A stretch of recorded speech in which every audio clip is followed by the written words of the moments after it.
question des libertés il y a un fait quand même bi ñu war a interpeller ñun ñëpp présent mooy rapport bi nga xam ne médico-légal bi génn di wax mbiru Farba ne bu desee kaso mën na mare de MC mën na am jafe-jafe à tout moment mën na fàtte à tout moment mën na nelaw te du yeewu rapport bi nag bi mooy ñaareelu yoon ñu wax ko loolu ñoom kilifa yu ngànk wàllu yoon mais boobu léegi Farba reste en prison alors en tant que yéen politique quel devrait être votre discours ou votre réaction par rapport à cette situation est-ce que jarati na ko. non en fait c'est pas daf lay wan ni que en fait politique xam nga boo jëlee léegi révélation yi Ousmane Sonko defal boppam. bu taxawee digg Dakar Arena ne man dama doon jouer rek. je veux dire. boo jëlee yenn révélation ñu commencé def si son séjour en prison ak Cap Manuel ou bi mu nekkee hôpital. si l'État avait bu état bi taxawoon ne man damay def yenn c'est-à-dire damay koy filmer génne ko wala damay wan Sénégalais yi ne dafa def grève de la faim alors que deful grève de la faim wala si état bi ñoom ay na boo génnee ne Ousmane Sonko bi ñu gis mu ngi wax xàmmee wu ñu sax daanaka dafa def AVC wax yu grave bu fekkee état bi dafa joué un sale jeu ne man damay koy filmer génne ko pour wan Sénégalais yi li ñu wax du dëgg kon on aurait plus d'état. donc am na loo xamante ne état moo ko war protéger.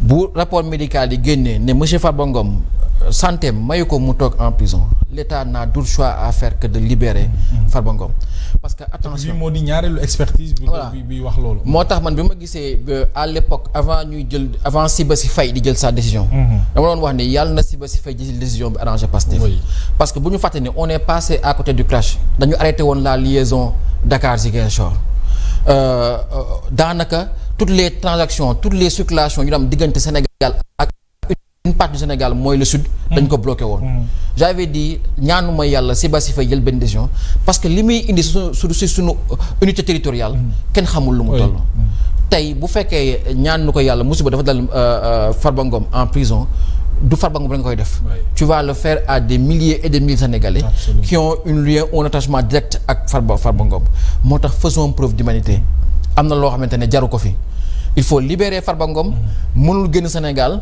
ya am na yeneen possibilité yu am pour le peut-être pour le maintenir à résidence ba ñu juger ko je pense que je demande à l'État de faire preuve de responsabilité de faire preuve de clémence et bàyyi Farba Ngom mu dem alors est-ce que foofu président waruñoo accélérer ce qu'on appelle les réformes sur la justice parce que aujourd'hui parquet bi ñu ci bëri moo leen fa téye par exemple Lat Diop juge bi joxe na ndigal pour ñu bàyyi ko mais le procureur tey jii nii moom dafa lànk loolu Farba Ngom aujourd'hui il suffit que le parquet bàyyi ko rek mu ñibbi day ñibbi Abdou Nguer depuis juge bi waxoon na ne war nañ ko juger depuis le 31 juillet aujourd'hui moom ci boppam ça fait maintenant 1 mois tey jour pour jour boobu ba léegi il reste en prison bëgguñu ko àtte te loolu yëpp parquet bi da ciy am taxawaay gu mat sëkk alors est-ce que foofu laajul ay réformes pour que parquet bi xëy na doole bu mu am. ba yenn saa yi sax juge bi du mën a jël yenn décisions yi. te parquet bi taxaw loolu est-ce que jar ta soppi. réforme yi wax nañ ko. réforme yi dafa nekkoon ci programme candidat yëpp. yàlla def ñoom ak ni leen fale bi ñu ñëwee ñoom ñoo def choix commencer par des assises de la justice. man j'avais dit ku mel ni man dama ne woon d'accorduma j'avais dit que dama war a commencer par des assises sur la croissance. du Sénégal sur l'économie. moo tax bi ñu demee dialogue ñu bi naan non dialogue bi l'actualité c'est l'économie dama leen non c'est pas l'économie c'était avant donc tey ñoo appartement ñoo commencé def dialogue sur la justice ils n'ont qu'à mettre en œuvre les conclusions ci conclusions yi bokk na ci le juge des libertés ñun comme il nous avait pas invité au dialogue sur la justice on avait fait une note pour dire que ñun d'accord uñ ci juge des libertés ñun on voulait une chambre des libertés parce que boo nee parquet bi dafa am doole benn juge mën a décider rek moom sur autorité am ne dama lay maintenir en prison mais boo créer beneen juge des libertés aussi moom tamit même tyrannie mooy indi donc on voulait une chambre des libertés avec plusieurs juges yoo xamante ne mais dina tax la justice am son équilibre entre la toute puissance du parquet et les choix et les décisions que les juges de siège sont appelés à faire donc ñoom xam nañ ko def nañ ko ci assise de la justice, qu'est-ce qui les empêche de mettre ça en œuvre? Pourquoi ils ont préféré commencer par la loi sur les lanceurs d'alerte, sur l'accès à l'information, plutôt que de commencer sur les réformes qu'ils ont eux-mêmes énumérées? Donc si vous dites toog ci opposition di wax loolu neex, mais une fois qu'on est en face du pouvoir, c'est une autre réalité. Li ñu war a def ñoom xam nañ ko, mais la réalité va les rattraper. Parce que man li ma gëm Mohamed mooy que tey tonton Moustapha Diakhaté jàpp nga ko ba bàyyi mooy discussion bi ñu amoon fi la dernière fois bu ma ñëwee. changé wul d'un ton ci ni mu doon waxee. Abdou Nguer bu génnee idem, Badara Gadiaga bu génnee idem, il faut accepter le fait démocratique du Sénégal. Sénégal dëkku démocratie la. dafa war am liberté de parole, même si je suis pas d'accord avec certaines outrances, mais dafa am ñoom dañuy dund benn affaire mooy que Sénégal dëkku démocratie. Il faut accepter de débattre, de faire face à la réalité, parce que boo toogee nga ne Sénégal amul benn problème autorité la am. mais yow bi nga ñëw di dugg ci politique Sénégal amul woon benn problème amuñu woon sax problème autorité. dëgg la. mais yow yaa ñëw toog ngeen ne da ngeen def seen révolution vous allez changer parce que ñëpp ay sàcc lañu ñëpp xamuñu dara ñëpp, mais ñoo leen dëkk bi ngeen toog naa ñu noo dëkk kenn ko def si ñaari at. dëkk bi ñi fi nekkoon la, mais revenir à la réalité. donc yéen ni ngeen accepté ne léegi état fait face à des limites.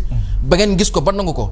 accepter aussi que les autres ont la liberté de dire ce qu'ils pensent dans le fonctionnement du pays. Alors président beneen fànn bi ci justice ba léegi on a vu que le président Diomaye est en train de subir benn pression bu extraordinaire par rapport ak ñi nga xam ne ñoo fare camp ñoom ci seen bopp di réclamer justice en tout cas pour les ex-détenus et victimes des violences politiques 2021-2024. d'ailleurs am nañ fi sax ak marche ñoom ci week-end bi, même bu dee marche bi ñoom ci seen biir ils sont divisés, ñenn ñi ànd nañ ci ñenn ci ànduñu ci, mais loolu est-ce que gën a yomb ñu abroger la loi d'amnistie? Bien sûr moo gën a yomb, mais ils sont en face si li mu la wax rek mooy leur propre réalité. mooy que dëkk bi d'abord le temps de la justice n'est pas le temps des hommes. C'est ça. Vous ne pouvez pas mettre la pression sur la justice. La justice c'est un service public qui a ses limites. donc tey bu ngeen ñëwee yéen ne vous avez fait une révolution. mais bu fekkee da ngeen def révolution vous acceptez le fait volontaire du sacrifice volontaire. yéen a ñëw ne dëkk bi dafa am problème dafa war a changer dëkk bi système bi dañ ko war a vous avez fait le choix de vous battre. Vous ne pouvez pas faire supporter à l'État le poids de vos sacrifices personnels. D'où l'importance de Ousmane Sonko qui est individuellement interpellé. man dama yàgg wax ni attention, il y a des choses qu'un dirigeant assume et porte lui-même. parce que dëkk bu doxee ñaar la. soit il y a une crise ou il y a une révolution technologique. oui. tey boo xoolee sunu DPBEP xool sunu tu regardes la circulaire 151 portant budget 2026 benn risque budgétaire majeur la ñu am mooy celui du financement. Pourquoi? Parce que actuellement nous Sénégal on dépend du marché intérieur. Un marché intérieur qui est porté principalement aujourd'hui par la Côte d'Ivoire. La Côte d'Ivoire mu jëm des élections complexes, mais Côte d'Ivoire fan la jógee Ouattara la woon, Gbagbo la woon, Tidiane Thiam la woon, Soro la woon. Ce sont les mêmes personnes qui ont basculé la Côte d'Ivoire vers une crise. Il y a eu plus de 10 000 morts. Il y a eu des milliards de pertes. Ces gens-là ont fait 10 ans de guerre civile. mais man da waxtaan sama benn xaritu ivoirien ma ne ko mais pourquoi Côte d'Ivoire par rapport ak li xew ak Gbagbo Tidiane Thiam nit ñi génn ñu et tout mu ne ma Babacar c'est les mêmes hommes politiques c'est eux qui étaient là bi ñuy xeex. Donc nous Ivoiriens on a vécu la guerre. Et c'est parce qu'on a vécu la guerre qu'on a choisi la paix. Oui, absolument. Oui. C'est parce qu'on a vécu le pire qu'on a choisi la paix. moo tax tey Côte d'Ivoire mu ngi naaw di dem yoonam. Quand même, oui. Absolument. C'est parce qu'on a vécu ce qui s'est passé en 2012. C'est parce qu'on a vécu ce qui s'est passé en 2024 que nous avions choisi le dialogue pour dire aux gens que amuñu leneen lu ñu war def lu toog waxtaane parce que ñu ni neen la. C'est ça. Pour suñu réew au moins mën a décoller. Mais c'est parce que xam nga la moo nar a yéeme mooy dans 5 ans 10 ans ñu toog ne finalement tout ça pour ça. Quand même, oui. yéen war ngeen xoolaat seen bopp parce que bu ngeen tooyee yor réew mi jox leen réew mi ngeen naan Sénégalais ñi fi nekkoon la dëkk bi c'est au sous-sol. dëkk kenn mënu ko defar si juróomi at waxuma la benn mandat ñaari mandat. ngeen mën toog jàpp le président de la République ramener ko à sa plus simple expression. Ça veut dire que vous-même vous n'avez pas pris les enseignements des sacrifices que vous avez fait. C'est ça. Mais nag il n'y a pas d'alternative à la paix sociale.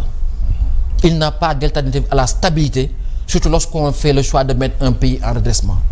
Donc tey aujourd'hui ils sont interpellés à plus d'un titre. Ils sont interpellés parce que ñoom ñoo yor réew mi. Ils sont interpellés parce que li xew ñoom la. Ils sont interpellés parce que li fi xew ñëpp kenn mënu leen ci génne. donc dans tout ça ils ont une part de responsabilité qu'ils commencent par assumer leurs responsabilités. C'est important. Et que ils sachent que nekkatuñu opposition ñoom. ñoom ñoo yor réew mi. C'est ça. Et ça c'est un basculement qu'ils n'ont pas encore fait intégralement. am na maa ngi lire fenn ñu ne ñoom ñoo yor nguur waaye dafa mel ni ñoo téye flambeau bi léegi dans l'opposition parce que comme si c'était ñoom dañuy opposé alors sànq ba léegi yaa ngi tudd rapport budgétaire bu deuxième trimestre bi mais li ñu ci gis ay la yowin mooy comment dirais-je croissance à 2 chiffres 12,1